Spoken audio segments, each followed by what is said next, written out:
요즘은 사람들이 특히 이민사회 교회를 이곳저곳 많이 다닌다고 그래요. 어떤 분은 주일에 3번 예배를 드린대요. 큰 교회 찾아서 비즈니스 때문에 돈 때문에 왔다 갔다 하는 거죠. 우리는 교회 와서 돈을 구해야 될까? 사람을 만나야 될까? 그렇죠? 교회에 와서 우리는 예배를 드릴 때에 주님을 만나야 됩니다. 주님의 음성을 들어야 됩니다. 금과 은이 아니라 주님의 가장 귀한 것, 그죠? 억만금을 주고도 살 수 없는 영생을 얻어야 된다는 거죠. 언제부터인가 교회에서 주님이 대접을 받지 못해요. 교회는 주님의 몸이고 또 교회의 머리는 주님이신데 예수님이 대접을 받지 못해. 왜? 말로는 하나님 믿는다고 하면서 돈이 하나님 돼 있기 때문입니다. 교회도 돈이 있어야 크고 웅장한 건물도 짓고 사람도 많이 모이고 돈이 있어야 장로도 되고 권사도 되고 그런 희한한 세상이 됐습니다. 요즘 젊은이들이 한국이나 미국이나 마찬가지입니다. 결혼도 포기하고 연애도 포기하고 자녀도 포기하고 내 집 마련한 것도 포기하고 3포니 5포니 시대 이런 얘기를 하지 않습니까? 결국 이게 뭐냐 하면은 체념을 하는 겁니다.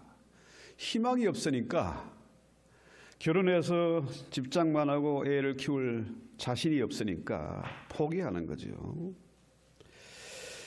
문제는 포기를 하다 보면은 뭡니까? 이게 내 운명이다, 내 팔자다 체념하면서 살아가는 거죠. 제가 미국에 와서 참 놀란 게 처음에 비행기를 탔는데요. 그 승무원이, 비행기 승무원이 할머니예요. 스튜디오스가 할머니 승무원이 있더라고요.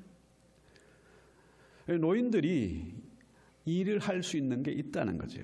근데 한국에는 노인 문제가 참 심각해요. 말로는 G7에 들어간다, 선진국이 됐다 하는데 노인 문제가 심각하고 또 이혼율이 세계 최대가 되고 자살률이 세계 1위다. 그죠? 문제는 우리 신앙인들은 그 운명이니 팔자니 이런 말을 안 씁니다. 왜? 운명과 팔자가 타고난 게 아니라는 거죠. 우리 신앙인은 내 운명을 하나님께 맡긴 자들이다 하는 거죠. 하나님이 내 운명을 좌우하는 것이지 세상이 내 운명과 팔자를 좌우하는 것은 아니다 하는 거죠. 마귀란 놈은 끊임없이 자기가 하나님이라, 돈은 내 것이다, 그렇죠? 내가 네 운명을 쥐고 있어, 이런 속삭임이 있는데요. 우리 신앙인은 절대 마귀에게 속지 말아야 된다, 그렇죠? 운명을 뛰어넘는 것이 바로 믿음의 역사이기 때문에 그렇습니다. 자, 오늘 본문의 2절 3절 볼까요? 나면서 못 걷게 된 일을 사람들이 메고 오니 이는 성전에 들어가는 사람에게 후걸하기 위하여 날마다 미문이란 성전문에 두는 자라 했어요. 자, 우리가 너무나 잘 아는 얘기입니다. 베드로와 요한이 건강은 내게 없어도 내게 있는 것으로 내게 주노니 일어나 걸어라. 나사렛 예수의 이름으로 일어나 걸어라. 우리가 너무 잘 아는 내용이에요. 그런데 문제는 여기 보세요. 이 사람은 나면서부터 못 걷게 된 사람이고 걷지를 못하니까 안전병이니까 어떻게 해요? 사람들이 메고 왔다. 혼자서 메고 오는 게 아니고 복수로 사람들이 메고 왔다. 몇 명인지 모르지만은 자, 이렇게 보면은 이 사람은 뭡니까? 나면서부터 못 걷게 된 사람이고 자기 의지로 이동을 할 수 없는 사람이라 다른 사람에게 내 운명을 맡겨야 돼. 그렇죠? 또 구걸을 하기 위해서는 최대한 불쌍하게 보여야 돼요. 세수도 안 하고 수염도 안 깎고, 그죠? 그야말로 너무 더럽고 냄새나는 가장 불쌍한 그런 모습이죠. 그런데 이 사람이 자기 발로 걸어온 게 아니고 다른 사람에 의해서 성전 미문으로 끌려온 겁니다. 그러니까 이 말은 뭡니까? 성전 미문, 유대인들은 하루에 3번씩 기도하잖아요. 제9시 기도 시간, 이겁니까? 우리 시간으로 따지면 한 오후 3시쯤 됩니다. 참 바쁜 시간이죠. 그 시간에 그 사람들은 기도를 해요. 시간을 정해놓고 기도합니다. 그런데 자, 이 사람이 성전 미문에 앉았다. 이거는 뭡니까? 자기가 앉은 게 아니고 사람들이 그를 끌어다가 제일 사람들이 많이 다니는 통로, 돈 되는 명당 자리에 앉힌 겁니다. 그러면은 뭐예요? 이 사람은 앵벌입니다. 앵벌이. 그렇죠? 그가 구걸해서 얻은 돈을 자기가 차지하고 자기가 저금하고 쓰는 게 아니고 그 사람을 끌어다 놓은 그 사람, 그죠? 그 사람들이 차지하는 거죠. 참 불쌍한 사람이죠. 그야말로 이 사람은 모든 것을 체념했습니다. 희망이라고는 0.001%도 없는 사람이라, 그죠? 타인에 의해서 이리저리 끌려다니고 그 돈을 만져보지도 못하는 그런 사람이에요. 자, 서울에서 보면요, 시장이나 지하철이나 이런 데 보면은 엎드려 이렇게 기어다니는 사람들이 있어요. 그 사람들 역시 마찬가지입니다. 앵벌이에요. 그 사람이 돈을 만질 수 있는 것도 아니고 마음대로 할 수 있는 게 아무것도 없어요. 그냥 데려다 주는 대로 거기에서 구걸해가지고 또 실려가고, 그죠? 그야말로 대소변도 마음대로 할 수 없는 정말 불쌍한 사람이죠. 차라리 사는 것보단 죽는 것이 훨씬 나은 그런 사람입니다. 그런데 베드로가 요한과 더불어 주목하여 이르되 우리를 보라. 그죠? 이 안전뱅이는 사람 보면 딱 알아요. 아, 저 사람은 동전 떨어뜨릴 사람, 저 사람은 10불짜리 줄 사람 딱 보면 압니다. 그런데 딱 보니까 베드로 요한 어떻게 보여요? 부자가 아니고 돈 없는 사람이라. 그죠? 왜냐하면 베드로와 요한은 뭡니까? 세상 사람들이 구하는 은과 금, 이 돈을 초월한 사람입니다.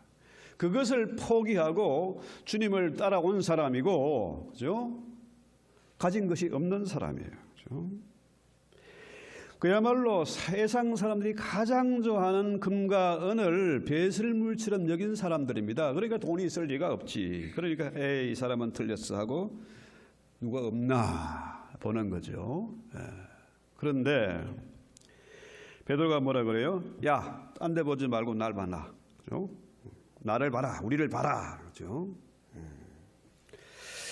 자, 여러분, 교회에 많은 사람들이 다닙니다. 그죠? 큰 교회도 많고 또 교인들도 많이 있습니다. 그죠? 그런데 교회에는 들어가지 못하고 성에 성문에 들어가지 못하는 그런 사람이죠. 교회에 도움 받으러 오는 사람이 많습니다. 교회에 오면 뭡니까? 주님을 만나야 되고 또 주님을 만나서 내가 새 힘을 얻고 또 헝클어졌던 거죠. 혼란스러운 거, 걱정, 근심 이런 걸 다 틀어버리는 그런 새 힘을 받는 시간이 바로 예배 아닙니까? 컴퓨터나 이렇게 전화기도요. 가끔 먹통이 될 때가 있어요. 또 전화기가 작동이 안 될 때가 있어요. 그럼 어떻게 됩니까? 한번 리부트를 하는 거죠. 리셋을 하는 겁니다. 그러면 다시 작동이 돼요. 그런 것처럼 이 교회는 뭡니까? 예배하는 곳입니다. 하나님을 만나는 곳이고 찬송하는 곳입니다. 그렇죠?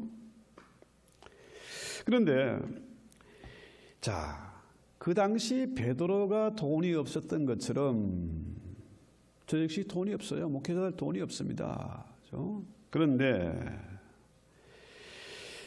제가 한국에서나 미국에서나 보면요, 교회에 돈 얻으러 온 사람들 많이 있어요. 돈 때문에 온 사람들이 많습니다. 비즈니스 때문에 찾아오는 사람들 많이 있어요. 그죠?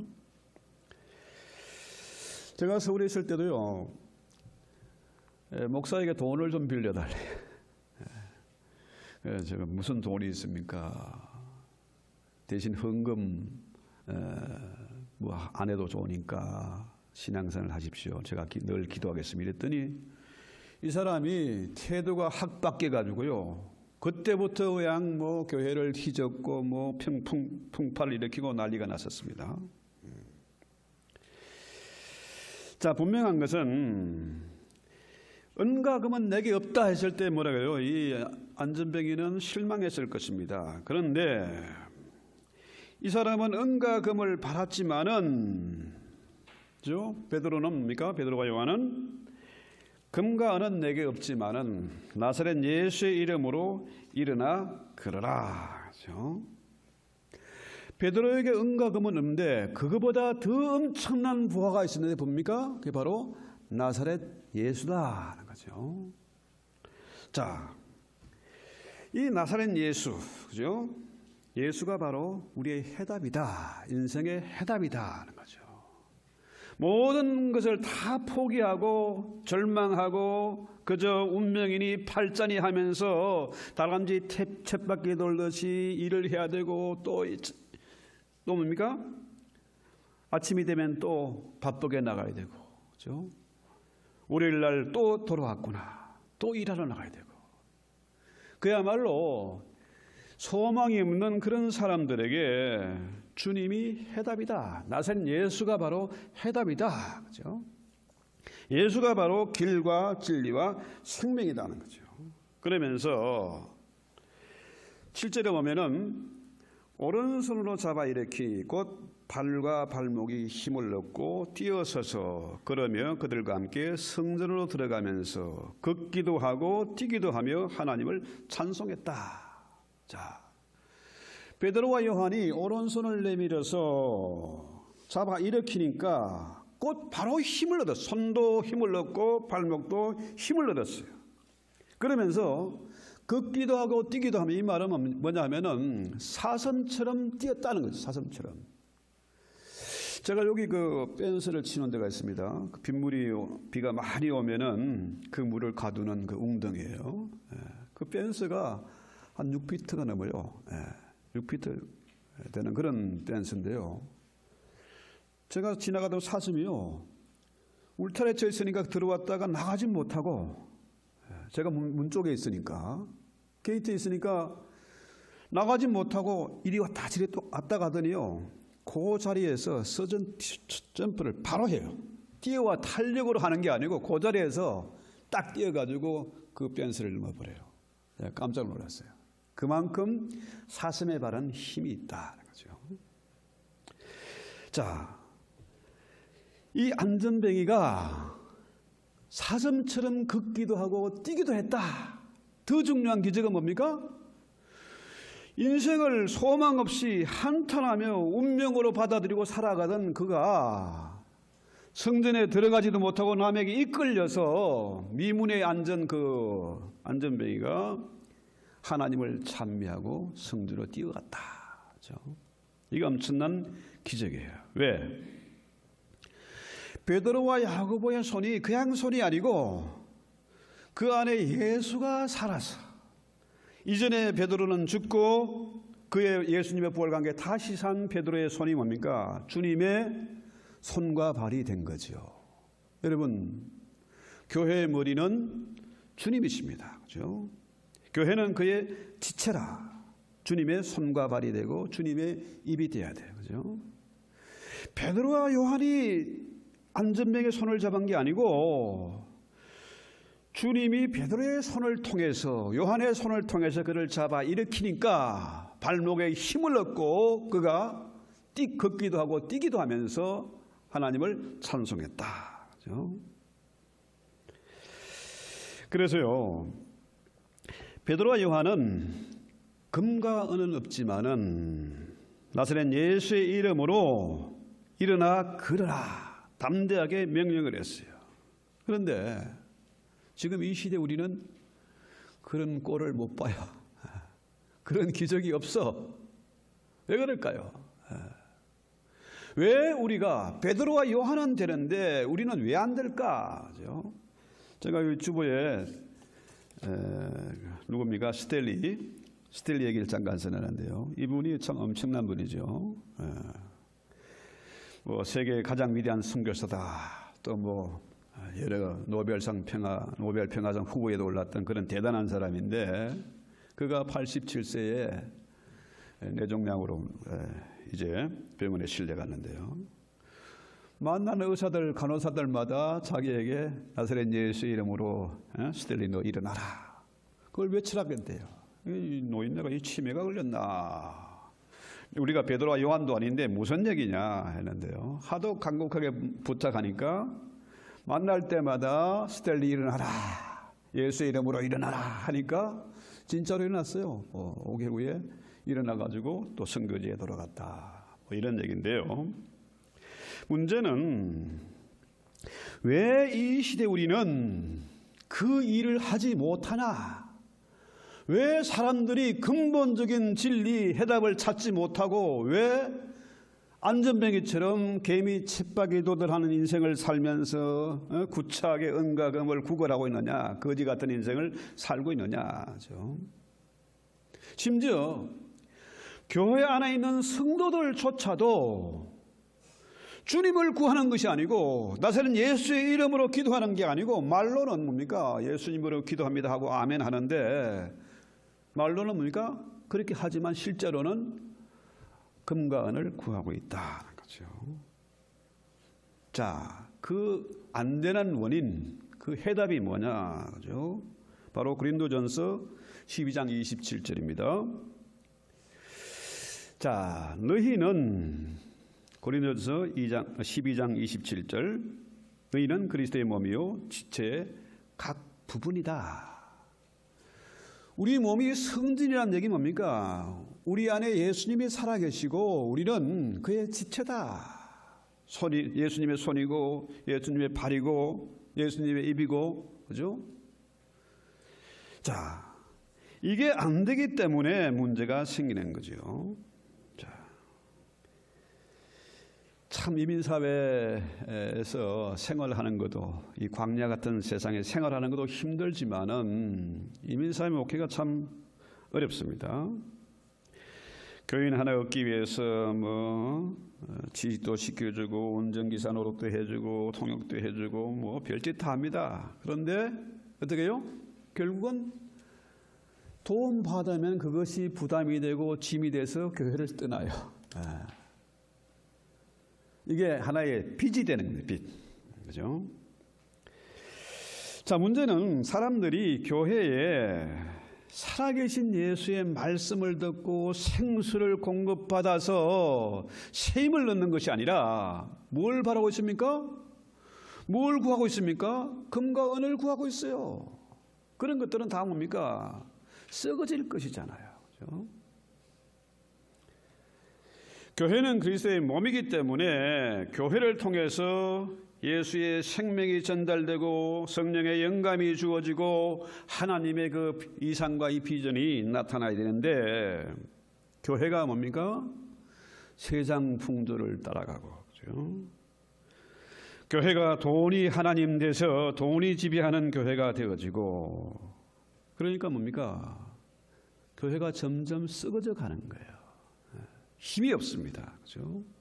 세상의 조롱거리가 되는 거죠. 이 암이란 게 지난번에 한번 말씀드렸는데요. 암이 누구에게나 다 있을 수 있죠. 면역이 있으면은 암세포가 길을 쓰지 못하는데 면역이 죽어지면은 약해지면은 돌연변이가 생기는 거죠. 문제는 암이 발생하면은 어떻게 해요? 수술을 하든지 키모테라피를 하든지 하지 않습니까? 자, 암세포가 정상적인 세포를 공격하는 거죠. 우리가 아무리 많이 먹어도 좋은 음식을 먹어도 그놈이 영양분을 지가 섭취하고, 그죠? 그러니까 이거 안 되겠다. 차라리 굶어야 되겠다. 굶으면 뭡니까? 밖에서 뭐가 안 들어오니까 어떻게 해요? 이놈은 다른 세포를 잡아먹으면서 자기의 세력을 키워가고 덩치를 키워가는 거죠. 그렇다고 수술하면 뭡니까? 자, 위가 암이 생겨가지고 위 한 60%를 잘라버렸어. 그럼 그게 위가 정상적으로 작동을 하겠습니까? 또 키모테라피를 하면 어떻게 해요? 암세포만 공격하는 게 아니고 정상의 세포도 또 데미지를 입어요. 자, 이렇게 해도 안 되고 저렇게 해도 안 되고 어떻게 해요? 결국은 암이란 놈이 불멸이다. 아주 활발하고 힘이 센 놈이기 때문에 결국은 암과 같이 사람이 말라서 영양실조로 죽어가는 거죠. 빼싹 말라가지고 죽어갑니다. 그렇다면은 이런 환경에서 이거를 뭐 먹을 수도 없고 안 먹을 수도 없고 또 그렇다고 그냥 죽을 수도 없고 수술해야 되고 또 치료를 받아야 되고, 자, 이것이 내 운명이다 하고 그렇게 대충 살아가는 게 지금 이 시대의 현실이다 하는 거죠. 자, 말로는 돈이 있어야 살지. 물론 돈이 있어야 삽니다. 그렇다고 돈이 최고는 아니에요. 그저 죽지 못해 산다. 그죠? 다람쥐 쳇바퀴 돌듯이 또 하루가 시작됐구나. 또 한 주가 시작됐구나. 또 한 살 더 먹었구나. 그러면서도 일을 해야 돼. 그죠? 그러다 보니까 이것저것 포기를 하는 거죠. 이것이 내 팔자다, 내 운명이다 하는 거죠. 여러분, 바로 이것이 노예 생활이잖아요. 이스라엘이 애굽에서 400년간 총살을 했습니다. 내 자유가 없어. 주인이 시키는 대로 해야 되고 안 하면 채찍을 맞아야 되고, 내가 낳은 내 자식도 내 마음대로 키울 수가 없고 사내아이는 죽여야 되고, 그렇죠? 이럴 때에 모세가 이스라엘을 애굽에서 해방시켰습니다. 그렇죠? 모세가 한 것이 아니고 하나님께서 모세를 통해서 그 일을 하게 하셨어요. 그렇죠? 과거 우리 대한민국이 일제 36년 동안 억압을 당했습니다. 그렇죠? 자, 이것이 우리의 운명이구나. 우리는 도저히 일본을 이길 수 없구나. 이렇게 해가지고 살기 위해서 친일파도 되고 또 그렇게 체념하며 살아갔지만은 그 중에는 뭡니까? 깨어있는 사람들은 독립운동을 했습니다. 작은 교회가, 그죠? 그 당시에 교인의 숫자가 몇 명 됐겠습니까? 그죠? 자, 안전병기를 일으키고 돈의 노예 마귀에 포로된 자를 풀어놓아 다니게 해야 된다. 이게 교회의 할 일이고 우리 성도들의 할 일입니다. 그렇죠? 나는 할 수 없지만은 우리는 그리스도의 몸이고 그의 지체이기 때문에 주님의 손과 주님의 팔이 돼서, 그렇죠? 주님이 시키는 그 일을 하면 된다. 그렇죠? 나도 살고 이웃도 살고 교회도 살고 나라도 살리는 일이 바로 뭡니까? 교회의 머리는 주님이시구나. 우리 할 일은 돈의 노예, 마귀의 노예가 돼서 그저 운명 팔자로 여기고 살아가는 것이 아니라 나도 살고 저들도 해방시켜서 저들 또한 하나님을 예배하게 되어야 된다. 그렇죠? 이것이 교회의 할 일이다. 그렇죠? 문제는 오늘날 기독교인들이, 우리 성도들이 교회 안에서 주님을 구하고 주님의 지체로서 사명을 감당해야 되는데 엉뚱한 구하니까 어떻게 해요? 날마다 거지같이 살아요. 그렇죠? 큰 집을 지니고도 거지 같은 인생을 살고 어마어마한 차를 몰고 다니면서도 거지 같은 인생을 사는 것이고, 그렇죠? 그런데 고린도전서 9장 5절에 보면은 우리가 다른 사도들과 주의 형제들과 게바와 같이 믿음에 자매된 아내를 데리고 다닐 권리가 없겠느냐. 바울은 결혼을 안 했어요. 와이프가 없어요. 그런데 베드로는 보면입니까? 주님이 마태복음에 보면은 베드로의 장모의 열병을 고쳤다.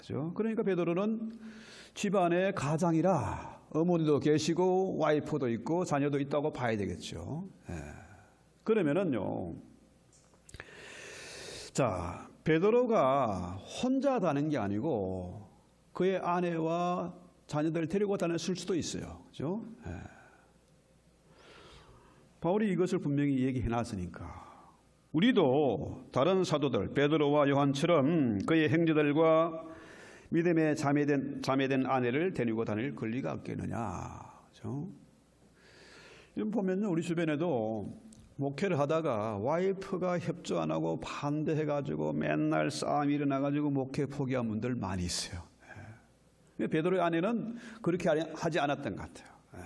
베드로 역시 가장이고 한 가정을 책임져야 되는데 그의 아내도 베드로와 같이 동력을 했다는 거죠. 그래서 요즘 여자들이 명품 좋아하고, 그죠? 치장을 하고, 금으로, 은으로, 귀걸이, 목걸이 하는데, 그죠? 그보다 중요한 건 뭐냐? 은금보다 더 중요한 것은 하나님의 형상을 회복하는 것, 그죠? 하나님을 찬미하는 것, 하나님 앞에 예배하는 것, 이게 치유책이고 진정한 해방이다, 그죠? 한 주간 동안 세상에서 지치고 힘들고 광야 같은 세상에서 목마른 영혼들이 교회에 와서 생수를 마시고 정신을 차리고 새 힘을 얻고 치료되고 회복되는 것이 바로 교회다. 예배를 통해서 찬송을 통해서 이런 역사가 일어나는 거죠. 그 문제는 이 교회가 주님의 지체인데, 주님의 손과 발이고 그의 입인데 문제는 뭡니까? 주님보다 더 커. 여러분, 손과 발이 아무리 힘이 있고 덩치가 크다고 머리보다 클 수 있습니까? 머리를 이길 수 없잖아요. 그렇죠? 자, 머리가 오다 하는 대로 제대로 작동 안 하는 게 뭡니까? 이게 장애자죠. 머리가 명령한 대로 제대로 이게 작동 안 되는 거, 이게 뭡니까? disable. 그렇죠? 또 뭐 공황장애 하는 말이 패닉 디스오더라는 거예요. 머리 명령하는 게 내 몸이 안 따라주는 거예요. 이게 문제다는 거죠. 여러분, 저는 젓가락질 한데 보면요, 나무 젓가락을 요즘 안 쓰잖아요. 물론 중국 사람도 젓가락 쓰고 일본도 쓰는데 그들이 하는 것은 대나무나 나무 젓가락이지만 우리 한국 사람들은 새 젓가락을 쓰잖아요. 나무 젓가락은 한 번 쓰면 버리는데 새 젓가락은 뭡니까? 안 버리잖아요. 그러다 보면은 각기 길이도 다르고 굵기도 다르고 모양도 다른 게 있어요. 저는 꼭 뭡니까? 젓가락 꼭 보면은 여기 딱 세보고 키를 재보고 똑같은 걸로, 굵기도 다 같은 거, 또 뭡니까? 무늬도 똑같은 걸로 골라가지고 젓가락 재. 그래야 잘 집어지지요. 그렇죠? 그래서 한국 사람들이 참 우수한 것이 몇 가지가 있다고 그러는데 외국 교수가 아주 정확하게 진단했더라고요. 한국 사람이 우수한 것은 젓가락이다. 그것도 나무 젓가락이 아니고 새 젓가락이다. 손재주가 좋아서 수술도 잘하고 또 올림픽 가면은 금메달 얻었다고 한다. 그보다 더 중요한 것은 뭐냐? 한국의 우수함은 건친혼을 금지했다. 다른 나라들은 사촌끼리 결혼하는 건 기본이고 왕족일수록 또 귀족일수록 사촌끼리 결혼을 많이 했는데 한국 사람들은 철저히 동성 동본도 결혼 금지. 그죠? 여기에 있고 보다 중요한 것은 뭐냐? 한국에는 한국 사람들에게는 한글이 있다. 한글이 최대의 무기고 재산이다. 그죠? 문맹률이 없어요, 한국은. 또 한국 사람들이 참 우수한 것은 뭐냐면은 이 종자가 다른 것 같아요. 한국 사람 종자가 달라가지고 암내가 안 난다. 암내가. 외국 사람들은 암내가 나기 때문에 향수를 꼭 바르고 다니고 했는데 한국 사람들은 암내가 없다. 그렇죠? 자, 여러 가지 있습니다만은요, 한국 사람이 얼마나 우수한지 아까 암세포 얘기했지 않습니까? 암이란 놈은 방법이 없어. 우리 모든 세포 중에서 가장 힘있고 활발하게 움직이는 놈이 암세포인데 그 놈이 다른 세포를 공격하고 또 잡아먹고 지가 혼자 다 뺏어먹는데 요 암세포를 죽이는 게 능사뇨. 죽이려니까 안 되는 거야. 도려내도 수술해도 안 되고 암세포를 공격해도 안 되고. 그래서 결국은 뭐냐? 우리 한국 사람이 개발한 것이 암세포를 정상세포로 치료한다. 획기적인 거죠. 한국 사람이기 때문에 이런 발상이 가능했던 거다. 그러면 이제 앞으로 암이 걸려도 또 이놈을 잘 컨트롤해 가면서 오래 살 수 있는 길이 열렸는데 우리에게 혜택이 돌아오려면 한 10년쯤 걸렸는다. 한꺼번에 많이 할 수 없으니까. 그만큼 우리 한국 사람들은 우수해요. 문제는 자, 교회와 성도들이 결코 주님보다 커서는 안 된다는 거예요. 내 안에 예수가 살아계시고 나의 머리가 주님이기 때문에 주님의 명령을 따라야 되는데 세상의 마귀에게 속아서 체념하고 절망하고 자살하고 이혼하고 난리 아닙니까? 그렇죠? 이게 문제다. 그렇죠? 주님의 지체가 되어야 된다. 그렇죠? 교회는 동전 몇 푼 지어주는 것이 아니고 세상을 근본적으로 치유하고 회복시켜주는 곳. 죽어도 죽지 않는, 그죠? 한 번 죽은 자는 두 번 죽지 않습니다. 우리가 주님을 영접하고 거듭나서 중생을 해서, 그죠? 내 안에 예수가 산다. 이전에 나는 죽고, 이전에 게바는 죽고 베드로가 됐다는 거죠. 이전에 사울이 바울로 바뀌었다는 거예요. 이전에 강진구는 죽고 새로운 생명으로 내가 거듭났다. 그러면 뭡니까? 한 번 죽었어. 한 번 죽은 사람이 두 번 죽을 이유가 있겠습니까? 성도에게 죽음은 없어요. 영생이 주어진 겁니다. 죽음마저도 천국 가는 문이죠. 죽음을 통하지 않고 천국 갈 수 있습니까? 죽지 않고 부활이 있을 수가 없는 거죠. 그래서 교회의 할 일은 바로 주님의 지체가 돼서 그분이 맡긴 일을 감당하는 것, 주님을 예배하고 찬송하는 것. 자, 세상의 노예가 돼서 꼼짝 못하고 삼포하고 오포하고 노예 생활하는 저들을 해방시켜주는 일, 그들을 풀어놓아서 다니게 하는 일, 그 근세가 교회에게 주어졌다. 저와 여러분에게 주어졌다. 어제 홍성일 교수님이 그 얘기 하셨지 않습니까? 우리에게는 자, 이 땅에서 매면은 하늘에서 매이는 것이고 이 땅에서 풀면 하늘에서 풀리는 거라. 그것이 베드로에게 주어진 천국의 열쇠이고 다윗에게 주어진 그 다윗의 열쇠. 한 번 열면 닫을 자가 없고 닫으면 열 자가 없는 천국의 열쇠. 다윗의 열쇠가 바로 그 열쇠 아닙니까? 그렇죠? 꼼짝 못하고 돈의 노예가 돼서 평생을 근심과 걱정하면서 인생의 바다를 헤매는 저들에게, 그렇죠? 예수의 생명을 전달하는 일, 이게 우리의 할 일이다. 세상에 억만금을 가지고도 할 수 있는 그 엄청난 직분을 우리에게 주셨고 그 일을 하라고 하십니다. 그럴 때 우리가 인생의 살 맛이 나요. 그렇죠? 남의 것을 뺏고 사람들처럼 구걸하고 사기치고 사람 죽이고 하는 일보다 우리는 무슨 일을 해야 되느냐?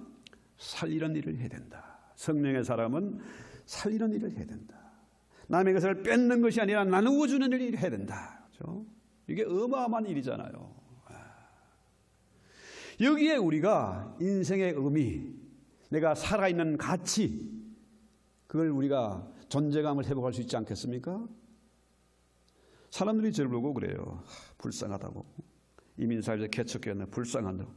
제가 볼 때는 저들이 훨씬 불쌍한데 왜 인생을 저렇게 사냐, 바보같이. 왜 거지같이 사냐, 저렇게. 저는 나사렛 예수의 이름으로 할 일이 너무나 많습니다. 죽을 때까지 할 일이 있잖아요. 그렇죠? 심지어 침대, 병상에 누워서도 할 일 있지 않습니까? 나사렛 예수의 이름으로 기도할 때에 하늘이 열리고, 그죠? 한 번 열면 닫을 자가 없고, 닫으면 열 자가 없다. 내가 매면 저놈이 묶이는 것이고, 내가 풀면 저놈이 풀리는 거라. 그죠? 그 일을 하라고 주님이 우리를 부르셨다는 거예요. 그죠? 그래서, 왜 나사렛 예수인가? 나사렛 예수의 이름에 비밀이 있고 능력이 있습니다. 어마어마한 이름이고 놀라운 이름이잖아요. 그렇죠? 자, 예수의 이름 앞에 죄에서 해방되는 것이고 마귀의 세력은 도망가는 것이고 돈의 노예에서 진정 해방시켜주는 이 비밀이 바로 뭡니까? 나사렛 예수의 이름 아닙니까? 그렇죠? 그래서 우리가 주기도문을 할 때도 마찬가지고, 그렇죠? 예수의 이름으로 기도합니다 하고 아멘 했잖아요. 그럼 끝이지 않습니까? 아멘 하면 끝이에요. 아멘은 끝난 겁니다. 기도하고 또 아멘하고 근심하고 또 근심하고 또 기도하고 아멘하고 또 걱정하고 또 거지처럼 살고 또 마귀의 노예가 되고 체념하면서 운명으로 받아들이고 나는 왜 이 모양이냐? 우리 새끼는 왜 저래? 내 남편은 왜 저렇게 무능해? 전부 사람들이 예수의 이름으로 기도했으면 그걸 끝인데 자꾸 또 그걸 되씹고 그죠? 30년 40년 전에 그도 끄집어내가지고 그때 나에게 이렇게 했다 저렇게 했다. 네. 늙어서 보자. 그러면요, 예수의 이름의 비밀을 모르면은 능력이 사라집니다. 자, 성부와 성자와 성령, 이사야 9장 6절에 나온 대로 한 아기가 우리에게 주신 바 되는데 그 이름은 기묘라 모사라 전능의 하나님이라 영존하는 아버지다, 평강의 왕이다. 그 아기 예수가 성당에 가면은 십자가 달린 예수 뭡니까? 옷 벗김을 당하고 머리에 품에 안긴 그 예수, 그 아기가 우리의 하나님이시고 우리의 아버지시고 우리의 왕이시다는 거예요. 그 비밀을 어떻게 알겠습니까? 저것들은 몰라. 2000년 동안 지금도 모르고 있잖아요. 우리는 그 비밀을 알게 됐지 않습니까? 그 놀라운 이름, 그 능력을 우리가 믿고 이 자리에 와 있지 않습니까? 그렇죠? 여러분, 미국에 오니까 참 땅이 넓어서 목장이 큰 목장, 어마어마한 수백 에이크 되는 그 목장을 렌치라 그러잖아요. 렌치. 자, 1에이크가 우리 한국 평수로 한 1200평 정도 되지 않습니까? 수백 에이크, 수만 에이크를 가지고 있어요. 그러면은 거기에 어마어마한 소나 말이나 양이나 이런 것들을 어떻게 관리하겠습니까? 그 어마어마한 땅에 다 펜스를 치고 집을 짓고 어떻게 할 수 있겠습니까? 그걸 관리하는 비밀이 있답니다. 어떻게 관리하냐? 좋은 우물이 있다는 거, 물, 생수. 그렇죠? 그러니까 이것들이 멀리 갔다가도 물 때문에 거기 다시 돌아오는 거라. 자, 교회가 바로 그런 거 아니겠습니까? 이 광야 같은 세상에 수많은 사람들이 흐드겨 있는데 어떻게 성도들조차도 교회 와서 예배 드리는 시간은 1시간이고 대부분 시간을 세상에서 보내는데 어떻게 해요? 어떻게 관리하겠습니까? 아무리 대단한 부흥사, 대단한 목사라고 해도 어떻게 교인들을 케어할 수 있겠습니까? 그건 불가능해요. 그러면 어떻게 합니까? 이 교회에서 예배 강단을 통해서 생수가 공급되어야 된다는 거죠. 찬송이 있어야 된다는 거죠. 그래야 흥그러졌던 것이 다시 생각나고, 그죠? 또 뭡니까? 치유가 되고 회복되고 정리가 되는 거 아니겠습니까? 그래서요, 우리가 적어도 일주일에 한 번 성령과 진리 예배를 드리지 않으면 세상 사람들보다 더 비참하게 됩니다. 더 악하게 돼요. 더 썩어지게 됩니다. 그죠? 그래 마태복음에 나오잖아요. 더러운 귀신이 물 없는 곳을 다니며 이에 실만한 곳을 찾되, 그죠? 찾지 못하고 다시 내 집으로 돌아와 보니까 집이 소되고 수리되었거늘 저보다 더 악한 7 귀신을 데리고 들어오니까 이 사람의 형편이 이전보다 더 악하게 됐다. 적어도 우리가 예배 드리지 않으면, 성령 안에서 예배 드리지 않으면 세상보다 더 악하고 지저분하게 된다는 거죠. 저는 그런 걸 너무 많이 봐왔습니다. 적어도 우리 교회에서는 생수가 공급돼야 됩니다. 물론 물타리도 필요하지만은, 먹이도 필요하지만은, 잠자리도 필요하지만은 가장 중요한 것은 뭡니까? 생수가 공급돼야 된다. 그래서 계시록 22장 1절 2절을 한번 볼까요? 여기 보면은요, 자, 수정같이 맑은 생명수 강을 내게 보이리니 하나님과 및 어린 양의 보호자로부터 나서 2절에 길가운 흐르는데 좌우에 생명나무가 있어 12가지 실과를 맺히는 달마다 그 실과를 맺히고 그 나무 잎사귀들은 만국을 소성하기 위해 있더라. 이렇게 뒤틀린 세상, 썩어가는 세상, 모든 것을 포기하고 체념하면서 노예처럼 비참하게 사는 인생들에게, 썩어가는 나라들에게 가장 정확한 해답 뭡니까? 바로 생명수 강이 흘러야 된다는 거예요. 자, 이 교회에서부터 생수가 흘러서 생명나무가 가시를 얻고 그 잎사귀로 말미암아서 만국이 소생하고 썩어가는 사람들이, 해골이 된 사람들이 일어나서 군대가 되는 것, 이것이 교회 아니겠습니까? 우리가 주님을 만나고 예배하는 이 목적이 바로 그거 아니겠습니까? 생수를 공급받아서 주님의 지체가 돼서 주님 맡긴 그 사명 감당하는 것, 다시는 죽음이 우리를 어쩌지 못하는 영원한 생명을 얻었기 때문에 이런 사람은 히브리서 뭐라 그래요? 세상이 감당치 못한다. 죽음이 두렵지 않은데 뭐가 겁날 일이 있겠습니까? 그렇죠? 조폭이 두려운 건 뭡니까? 걔들은 일부러 막 여기다 걷고 막 여기다 걷고 눈에 보이게 막 일부러 문신도 보여주고 그러잖아요. 왜? 나 겁나니까 너희 나한테 달들지 마라. 나 조폭이야. 나 죽음이 두렵지 않은 놈이야. 이 과시하는 거잖아요. 우리는 주님의 지체가 됐기 때문에 주님의 열매를 맺는 자들일전정, 그것을 나누는 자들일전정 거지처럼 날마다 구걸하는 그런 인생이 되지 말아야 된다. 죽음 때문에 쩔쩔매고 죽음 때문에 세상의 노예, 마귀의 밥이 돼서는 안 되겠다. 그렇죠? 우리 찬송하고 기도합시다. 우리 찬송할까요? 복음성가 그 옛날에 부르던 생각입니다. 일어나 걸어라. 힘차게 찬송하면서 우리 말씀을 생각하면서 우리 한번 기도합시다.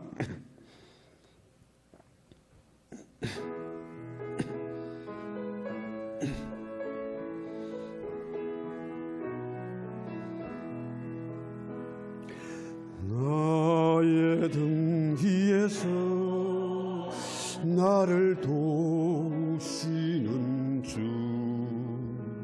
나의 인생 길에서 지치고 원하여 매일처럼 주저앉고 싶을 때 나를 밀어주신, 우리 일어납시다. 일어나서 일어나 걸어라. 내가 세인, 일어나라니까 안 일어나네. 일어나 너 걸어라. 내 너를 도우리. 나의 등 뒤에서 나를 도우시는 주, 평안히 길을 갈 때 보이지 않아도 지고 곤하여 넘어질 때면 다가와 손 내미신. 아멘. 일어나 걸어라. 내가 쓰임을 주리니. 일어나 너 걸어라. 내 너를 도우리. 예 등 뒤에서 나를 도우신 주, 때로 뒤돌아보면 주님 여전히 계신 주, 잔잔한 미소로 바라보시며 나를 젖어가시. 아멘. 힘차게 일어나 걸어라. 내가 새 힘을 주리니. 일어나 너 걸어라 내 너를 도우리. 주님, 저희를 이 마지막 시대에 하나님의 일꾼으로 부르셨습니다. 주님의 손과 발이 되고 주님의 입이 되어져서 담대하게 생명을 걸고 복음 전가하는 저희들을 되게 하옵소서. 감히 세상이 우리를 어쩌지 못하는, 세상이 감당치 못하는 자로 살게 하옵소서.